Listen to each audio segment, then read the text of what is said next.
भोले बाबा के दर पर दिल हमार दीवाना, हर कदम पर छाया उनका प्रेम है गाना।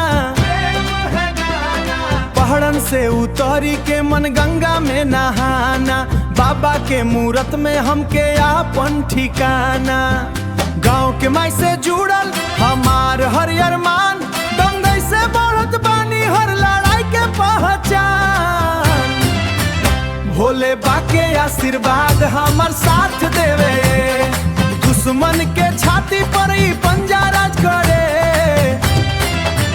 भोले बाबा के दर पर दिल हमार दीवाना,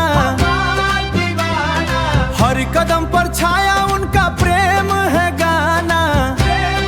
अंधियारी रातू है अंजोर देखावे, देवघर के घाटी हमके राह देखावे। सिंगर श्री लाल के नाम से नाम हर दिल में बसे, माटी के लाल होई माटी में हीरा में बसे। काशी के राजा होई मर बात बसे।